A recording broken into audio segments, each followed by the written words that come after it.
Welcome back to ADHDKC Conversations. I'm your co-host, Dr. Kristen Stuppy, and today I'm excited to introduce my new co-host, Dr. Caroline Danda. If her name sounds familiar, you're right. She's been a parent group speaker several times at ADHDKC, and we always hear great feedback from her talks. Well, I'm very excited to be here, and I think it was destined that I eventually joined the ADHD KC board, and so I'm very excited to jump in and be part of the ADHD KC community. I just love helping families understand just how we think, how kids think, feel, function, because then we can meet them where they're at. Yes. So I have been pestering Dr. Danda for years to join our board. And now that she finally agreed, she's jumping right in with taking the host position for the parent group. So we're so excited to have her joining us. And each month on this podcast, we sit down with the experts, parents, individuals, the ADHD community, basically, to explore topics that make a real difference for families in the Kansas City area and beyond. And I am thrilled to welcome Dr. Jennifer Dilts, who is also one of our newest ADHD KC board members as well. She's a pediatrician here in Kansas City. She focuses on ADHD, anxiety, and headaches, which, if you didn't know, they actually have some crossover, which I'm sure Dr. Dilts will share a little bit about that during our podcast today. So I'm looking forward to get to know more about her and what she has to offer in terms of insights into these topics. She's deeply involved in helping families better understand how the brain works in kids and teens. So I'm sure this will be a fantastic episode as always. Yeah, and Dr. Dilts and I also have had the chance to work together in the Teach Me ADHD program that was initiated by Dr. Nursa Bauer in Indianapolis area. And so we lead groups of kids and their parents through learning about ADHD in online classes with a really fun detective theme. It's so much fun to do that. So that's how Dr. Dilts and I got to know one another. And again, I recruited her to be part of this team. So I'm very excited that she recently started helping me with the ADHDKC teen events, and she's going to help me run those monthly events. So she's just really jumping in there as well. This is like podcast of power, right? So I just can't wait to let our listeners get to know both of you guys today. Yeah. Well, I think we should get started and jump into getting to know Dr. Dilts and learn from all of her clinical experience. So I know she has a wealth of training and research and background that she draws from, but she also has a lot of lived experience. So I'm really excited to hear more about how to help kids with ADHD, anxiety, and headaches. Well, Yeah. thank you. I am so excited to be here, and I love being a part of ADHDKC as well. Well, as Dr. Danda already mentioned, you've built a practice that focuses on ADHD, anxiety, and headaches, which for a lot of people might seem very unrelated. And so I would love for you to kind of walk us through your journey, what led you to focus on those three areas in particular.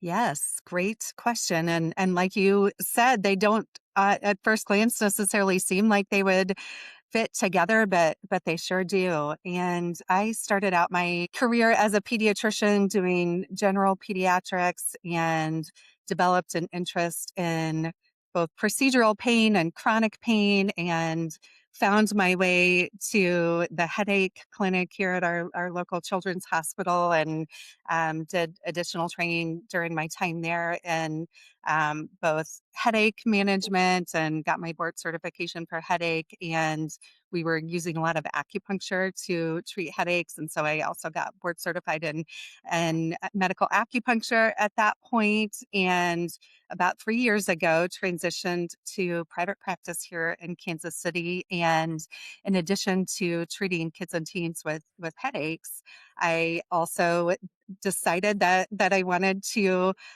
also treat ADHD and anxiety and depression. And there were several reasons for that. The first is these conditions tend to really run together. If you have one, it's not uncommon to also have a second or sometimes a third of these conditions. And the interesting thing is if you make one of those conditions better, usually the other one gets better too. So if I have someone that is really struggling with migraine, it's hard to make much progress with the migraine if anxiety is also really bad. Or if a child has Yeah. significant ADHD, but anxiety is also a big player, or migraine that's disrupting sleep and school attendance, then it's going to be hard to make progress with the other. So that's one of the reasons, is that when we treat any of those conditions, it helps the others too. A lot of the lifestyle and non-medication management for these conditions are the same. So we talk a lot about nutrition and exercise and managing sleep and all of those good foundational pediatric topics.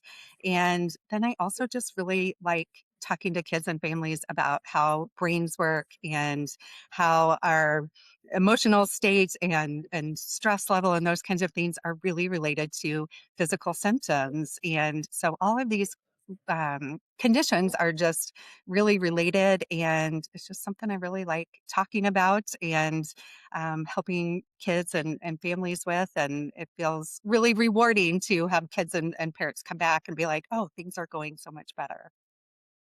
I'm really fascinated how much kids learn. Like once you give them education and about the brain and what's happening, how much that understanding can really help, like even their anxiety, because a lot of the unknown. So once they understand how their brain works, what's going on, it's like they're able to move forward in a lot better way and understand the strategies that are there. So I love that you're doing that.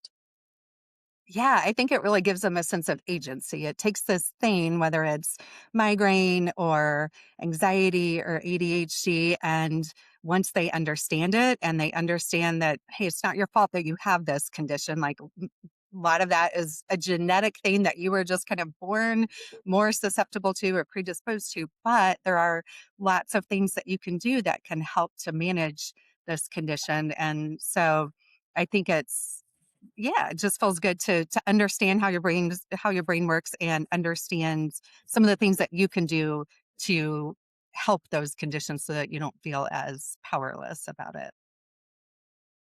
Yeah, I very much feel like you mentioned how just the basics of eating right and sleeping and um, helping to calm the brain is it's all so very important. Um, and I like that you work to teach kids a lot of these things.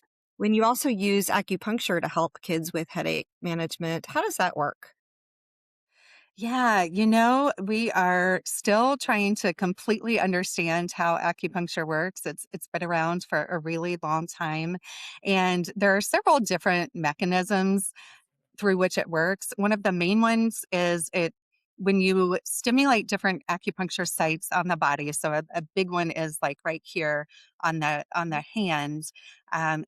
It causes your brain to release endorphins. So those natural neurotransmitters or chemicals that help to decrease pain and stress. And so this is one of the reasons why I talk to kids about, hey, I can actually help make your headaches better by treating this point on your hand or a point on your leg or your ear. So it doesn't all have to be in the scalp. And a lot of times it's not primarily in the scalp where we're placing needles. And so that's one of the big reasons, is that it helps with endorphin release. And so just kind of relaxing the body to help with pain and stress.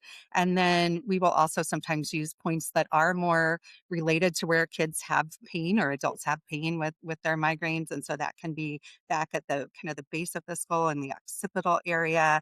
And in that way, we think it's changing the neuromodulation, or it's kind of helping to desensitize those nerves, like the occipital nerves that are part of the headache generators. So several different ways how it that it works. And one of the things that I really like about acupuncture is, in addition to helping with pain, a lot of times it can help with anxiety, it can help with sleep, it can help with just kind of this overall feeling of well-being or resilience. And I always tell kids, if they've seen acupuncture portrayed in the media at all, so movies or pictures or that kind of thing, it looks way more dramatic and scary than it is. I tell kids the needles are like teeny tiny little thin bendy wires, and they don't even photograph well because they're so tiny. And a lot of times we'll use 4 or 5 for an initial acupuncture treatment. And one thing I like about acupuncture is it's really, really flexible. And so sometimes I have kids and they're like, well, I would be okay with one right here in my hand, but I don't want any in my feet. Or I would be okay with one in my scalp, but I don't want it, you know, in my upper arm or something. And so there are over 300 acupuncture points on the body. And so I really work with my kids. Number one, I want them to feel comfortable with it if we're trying acupuncture. And so they get a lot of say in where we're placing the needles. And I always tell kids, you know, if we place a needle somewhere and you don't like it, then we just take it out and we can always kind of regroup, or we can use, there are little tiny stickers that have a teeny tiny tack, like a 0.9 millimeter tack in the middle, and they look like little circular Band-Aid stickers. And so sometimes we'll use those either instead of needles or in addition to needles. And so it can be a better experience than, you know, there's a Yeah. lot of parents that are like, my kid would never try acupuncture. And a lot of times, once I show them what we're actually talking about, as far as the teeny tiny needles or those kinds of things, then they're like, oh, okay, maybe I could try that. So, yeah, it's been a fun thing to be able to incorporate. The other thing that I really love about it is migraine prevention medicines, headache prevention medicines and supplements, they take a long time to work, like 2 to 3 months a lot of times. And what's fun about acupuncture is a lot of times kids will feel a little better right away. And so that's a really fun thing, both for me and for my patients and their families, that in addition to these other prevention things like working on sleep or hydration or stress management or starting magnesium or whatever it is, it's nice to be able to do something that may help them to feel better right away. You know, So it's funny as you're talking, I've always thought it was hokey because, Yeah. you know, I learned the science. Med school doesn't teach anything about pressure points or any Yeah. of that stuff.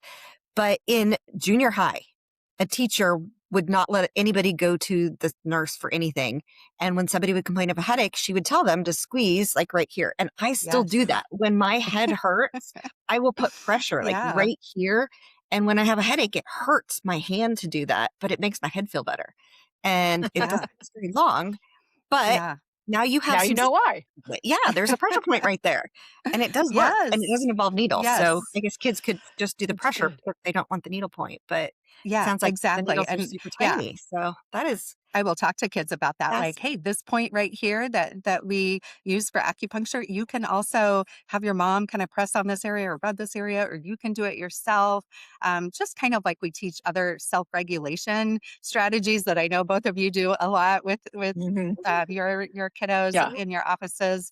This is another thing that gives kids something to do that can be helpful when they're feeling stressed or having pain. So absolutely.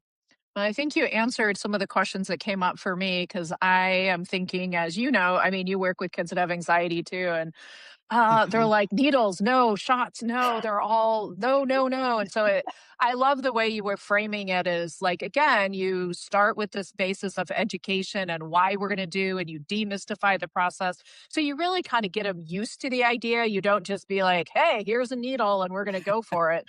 So I really Right. appreciate how you couched it, and I could see where kids might be more receptive to maybe trying it, and that they get relief. The idea of getting relief from the migraine would definitely be a bonus on that. So, again, education seems to be one of the primary precursors to having effective treatment. And one of the things that I love that you are also doing is the ADHD Mom podcast. Or which Yeah. is the ADHD Mom Docs podcast. That's a new one that you're doing, I think, with Dr. Nursa Bauer. I want to know more about how you expanded into that space, what you've learned from those conversations, and give us a little bit of your take on it. Yes. So you're exactly right. Dr. Narissa Bauer and I started the ADHD Mom Docs podcast last summer. So August of 2025 was when we released our first episodes. And Dr. Bauer is a behavioral pediatrician in Indianapolis. She specializes in ADHD. And she had done a podcast by herself and was wanting to take a break from that, and then approached me and said, would you ever want to do a podcast? And I said, I don't know anything about the nuts and bolts of a podcast as far as like the editing and all that stuff. And she said, you don't have to do that part. I'll do that part. Me neither. If you yes, exactly. And it has just been so much fun. So thank you for asking me about that.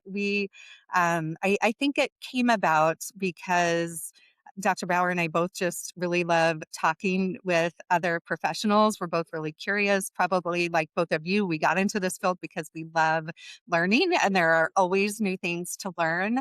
And the other reason that I think it's so fun is it can be kind of lonely when you're in private practice. And even if you've got a couple of people that are in your office with you, we're all busy and go in different directions. And so I just love to be able to bounce things off of Narissa and kind of go back and forth with her. And it just keeps me really sharp and fresh, because when we have sleep questions, we're like, oh, what sleep doc can we call to be on our podcast? Or these specific medication questions, who's a good pediatric psychiatrist who can come on and answer that? And so we just have had a really good time finding guests who want to be on. And the other reason, I guess, that we started the podcast and feel passionately about it is, just like I do, that our time is limited with our patients and their families as far as being in clinic.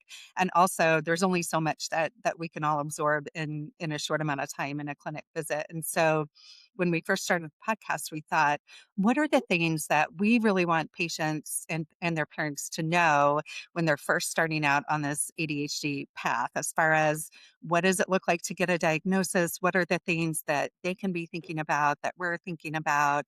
What are the next steps? What are things to consider with medications? What are things to consider with therapy? What are school accommodations, and what can those look like? And how do you advocate for your child? And so we like that these are bite-sized amounts of information. We try to keep the podcasts to about 30 minutes each time. And we also kept it conversational, because we know that when we are listening to podcasts, we like them to be kind of like you're listening to your friends talk, or something like that. And so we just felt like there was a good space or market for a podcast that is done by pediatricians who are also moms, and who are talking to kids and teens in the clinic every day.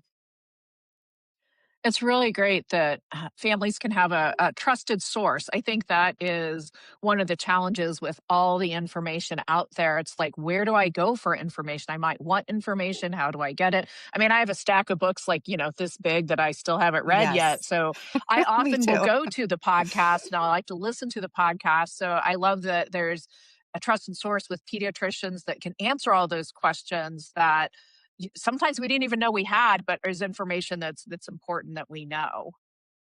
Oh, well, thank you so much for saying that. That is always the highest praise, when we hear from a colleague that they're listening to it and that they like it and recommend it. So thank you so much for saying that. Hmm.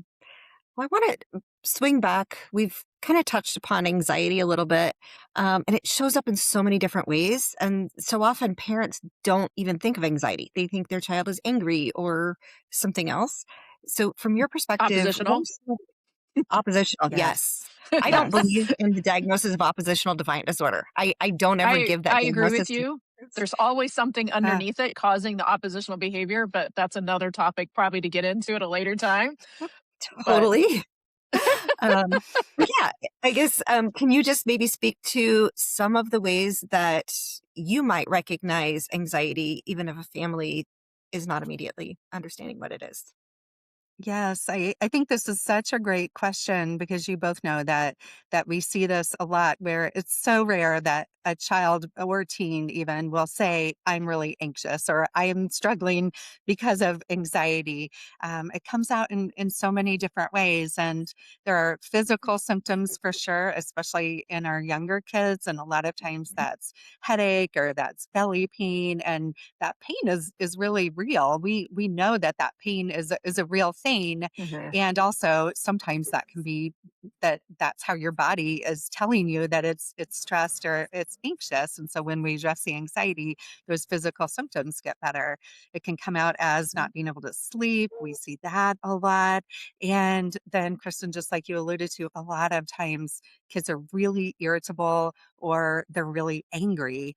And the other thing I see a lot, that you guys were both kind of talking about, is just these kind of explosions. And sometimes parents will say, it just came out of nowhere. He was fine. And then this little thing totally set him off. And it's interesting because a lot of times when you really dig in further, I think about it as, oh, this poor kiddo was like, if one is barely any anxiety and 10 is panic, this kid's walking around at like a 9 out of 10 on the anxiety scale all day at school, and he's holding it together, and then he gets home to a safe place, and his sister takes the juice box or the last cookie or whatever it is, and he just completely melts down, and it's this big thing where really that's just the tip of the iceberg that we're seeing. It's been all of these things that he's been trying to hold together all day at school.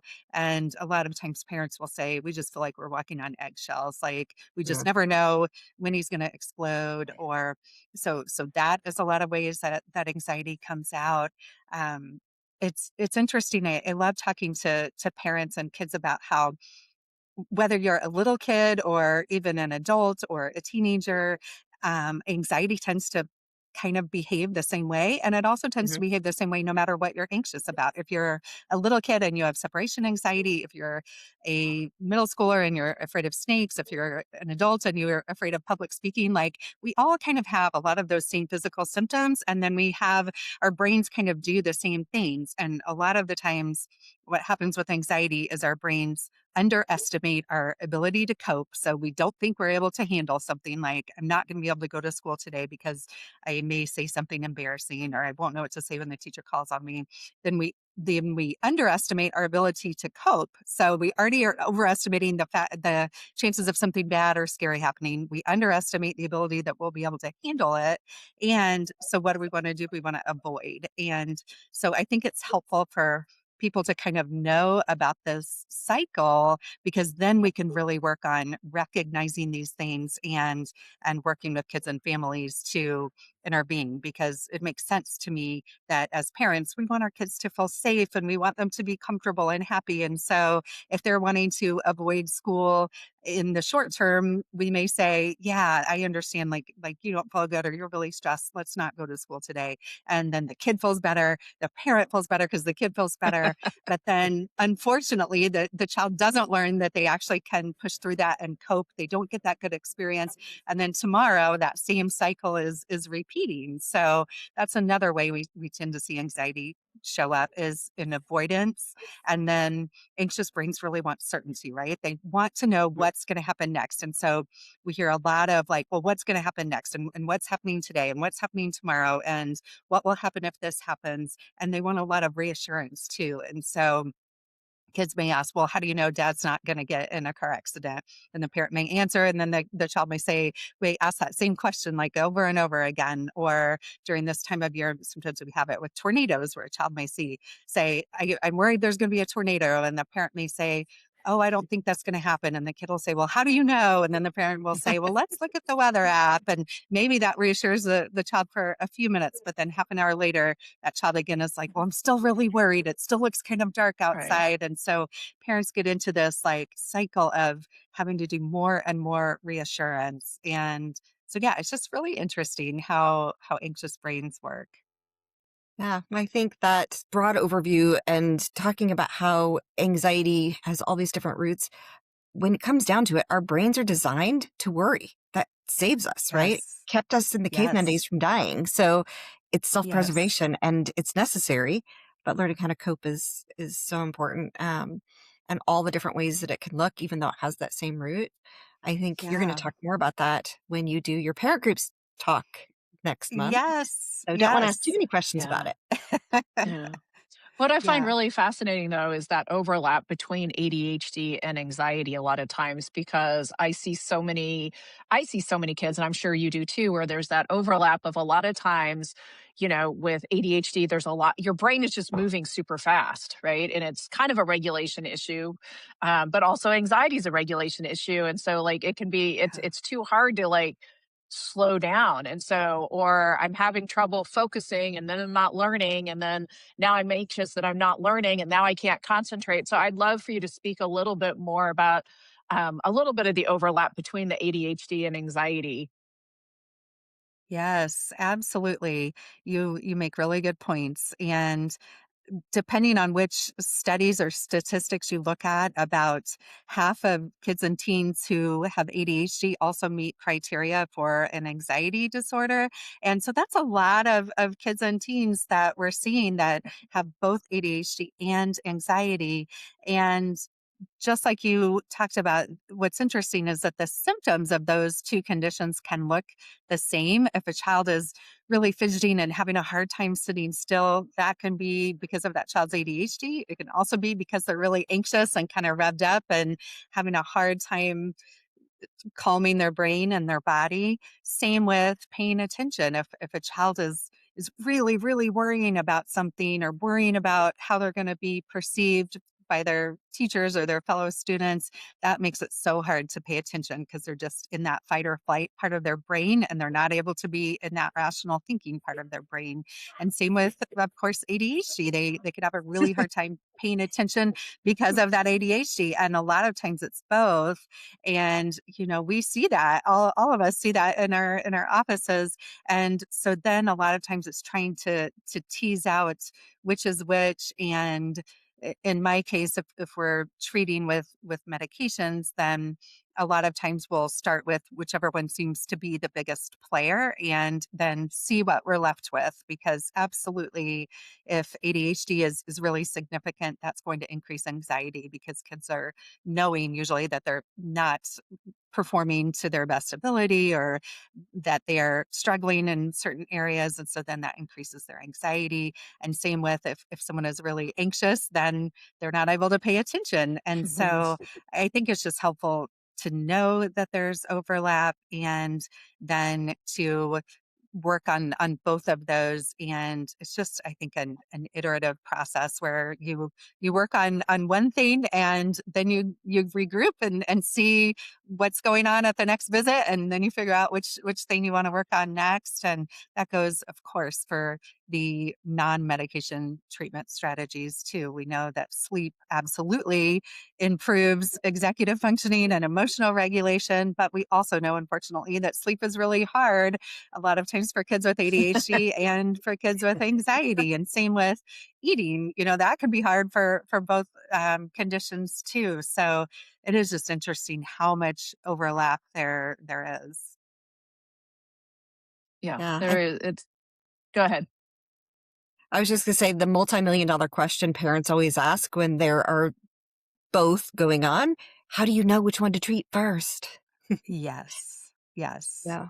Yeah, I think Yeah. that is so hard. And I will usually ask them or try to suss out what's the biggest pain point right now or what's the biggest challenge. And a lot of times for me it's what brought you into my office today. Like what is the thing that you're like, okay, we got to get help with this. And but you're right, it can be hard if it's trouble in school or whatever that is. It can absolutely be hard to figure out which one is the biggest player. And so I think you're right, it's the $1 million Yeah. question.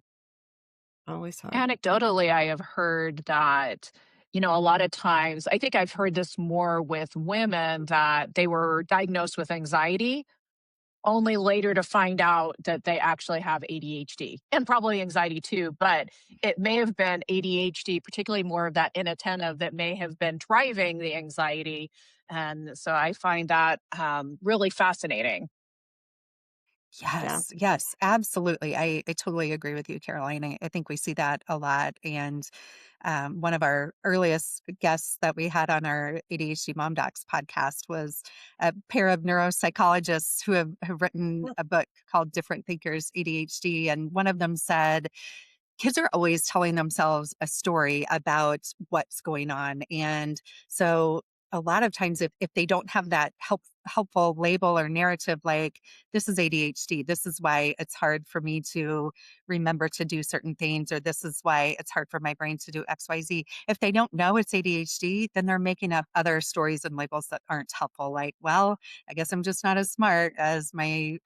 my friends or something like that. And I think that really fuels the anxiety a lot of times too, because if we always are feeling like we're not measuring up, then that is so hard. And so I think it just makes me thankful that we're talking a lot more about ADHD in girls and women now, and especially like you said, that inattentive ADHD, and hopefully recognizing that earlier so that we have more helpful narratives that these girls and women can be telling themselves. And Yeah. sometimes the anxiety will mask the ADHD a little bit because they're so anxious that they want to do so well. And so they are just working twice as hard, but they're not causing any problems and they have good grades. But I find that sometimes there's a lot of internal distress that just isn't recognized till later. And they don't have like, so when kids don't have the words to express it, like how do you even go about helping kids or helping teens really understand how to find the words or what to look for? Yeah. I think the first thing, especially when it comes to anxiety, is when I'm working with especially new patients, but patients that I've seen before too. I always ask them how anxiety feels in their body, or how they feel if Mm. anxiety isn't really the word that they're familiar with. And we'll talk about, things that stress you out, or what's a time that you felt a little worried or stressed, or whatever word we use. And a lot of times I get this kind of blank look, and they either haven't thought about it before, or they're not sure yet that they want to tell me about it. But I find that it's really interesting to help kids start to know how anxiety or any other kind of negative emotion feels in their body. Um, One, because then it's a starting point. It's a way to acknowledge that. But the other thing is we're wanting to move kids into where they can recognize those feelings in themselves, and then start to do some self-regulation strategies like, taking a few deep breaths, or kind of some reframing of those automatic negative thoughts, or whatever those things look like. But those first steps, I think a lot of times, are just, how does anxiety feel in your body? And so I really work with kids and parents on what that feels like, and what are some things that we could start to do when we're noticing that. Or even if a child doesn't have anxiety, just ADHD, we know that a lot of times parents come in telling us, my child was fine, and then he's like exploding, and there's no middle ground. And so working with kids, and some of that of course is as they get a little older, they get better at recognizing, but starting to recognize, okay, I'm starting to not be in a good place. I'm going from my green zone to my yellow zone. I don't want to get to the red zone. So I have to like I need to go outside for a minute, or I need to run up and down the stairs, or whatever that looks like. Talking about that with kids when they're in their calm space and still in their green zone, I think could be a really helpful starting point. Teaching kids how to put these things into words and learning to understand them is a lot of why I, as a physician, started working so much with ADHDKC, and then also with the Teach Me program that we each work at. I think there's not enough time in the traditional 15-minute clinic visits that we get to when we see um, kids for whatever they're being seen for. And if anxiety is part of that picture, or ADHD is part of that picture, there's not time to cover all of this stuff. So I know Dr. Yeah. Danda does therapy stuff. So she Yep. has the time, and that is what she is specifically Yeah. designing her clinic about. But Yeah. yeah, I don't know if Yeah. that played a part in how you chose to do the practice that you have or not. Yeah. Yeah. I think so, for sure. I was in a spot with my last job where I was seeing kids who were really, really struggling, and I was seeing them for 20 minutes every 5 months or so, and it didn't feel good, and I totally understand there are so many limitations on our healthcare system, and there are so many reasons why as physicians, we often can't see patients as frequently as we want or for as long as we want. But I finally just got to a point where I was like, I don't feel good about practicing this way anymore. I don't feel like my patients feel like I'm helping them. Like when parents are messaging me, I don't have any space in my schedule to get these families in. And so that was part of why I made a change to private practice and to have more control over how often I see my patients and how long I see them, because I needed to make a change to where I felt like I was able to help patients more than I felt like I was able to help them in other settings. Yeah. I'm a little jealous since I'm still in the traditional pediatric practice, but it is You fantastic for know, your family, Jen. yeah, there's no right way, of course, and there are downsides to the way I'm doing it too, because I can't see everyone that potentially I would want to see, and so yeah, it just is hard, but certainly, yeah, and in traditional practices, it's just hard because there's not enough time to do all of the things, especially like you said, the all of the neuroeducation and that kind of thing that we would like to do. It's all about trying to find the balance, right? Trying to figure out what works. It I feel like is, that's what we yeah. all do as families is we're all trying to figure out here's what's walking in and how do we make it work. So I'm hoping Mhm. I know your upcoming talk is going to talk a little bit about anxiety, so I'm hoping that there'll be some additional strategies and things you can share with families in your upcoming talk because it can be very difficult for parents to really know and understand what to do.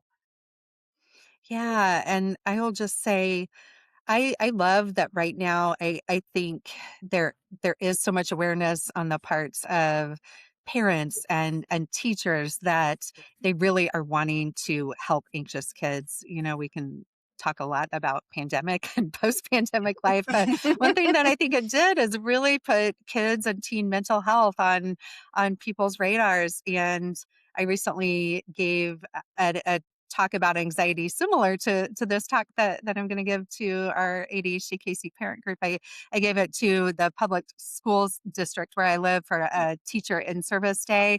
And these teachers got to choose, like throughout our whole district, like pre-K through the high school teachers that got to choose a number of different 1 hour presentations to go to. And there were all different topics. They weren't all mental health by any stretch. And I had been asked to give a talk on anxiety, and they moved my room 2 different times because we just kept filling up more and more and more. And it wasn't Mm. like my name or anything like that. It was just the topic that so many people wanted to hear about anxiety and wanted tools to help their students, their own kids. There were coaches there that wanted to help their athletes. And so when I think about that, it just really feels encouraging to me that so many people right now, so many adults that play a big part in kids' lives are wanting to learn more about this and are wanting to be able to help the kids in their lives.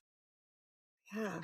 Well, if people would like to learn more from you, which I think you probably have a lot to say, not probably, I know you have a lot to say and a lot to share, then they can join us on Tuesday, June 9th at 6:30 p.m. It's free, it's online. You can RSVP at ADHDKC.org. But maybe you can give us like one of the main takeaways that you want parents to walk away with from your talk inside the anxious brain tools that help kids and teens. Yeah, it's hard to choose just one, but I will try my best. Just a One of teaser, the just a things, teaser. just a teaser. Yeah. One of the things I think about a lot is that I think as a society for a long time, we have been scared of talking about negative emotions, acknowledging negative emotions, Mm. but we know that they're there. We know that our kids are angry and frustrated and embarrassed and anxious and afraid and all these things. And I think it is such a relief when we actually do talk about those things, whether we're, a child's parent or their teacher or their physician or their therapist, no matter what our goal is, I think it just really feels good to kids when we acknowledge those emotions. And I think it also, I'll talk some in the talk about how we as adults in, age appropriate ways for the kids that we're interacting with, whether they're our own kids or again, some other kid that we have a relationship with, that we can talk about kind of our own messy middle. I think a lot of times kids look to the adults in their lives, their parents, and they think, oh, well, mom or dad was never like scared to go into their classroom or they never like said something Oh, stupid, because we don't always talk about that with our kids. And so I think doing things like highlights and lowlights at the dinner table or sharing one thing that didn't go exactly how we wanted it to go during our day, I think anything we could do to normalize those negative experiences or, things that didn't go super positively for our kids is really important. And then I will just do a part two to the teaser. We don't want anxiety to completely go away. Just like you said, Kristen, anxiety is here for a reason.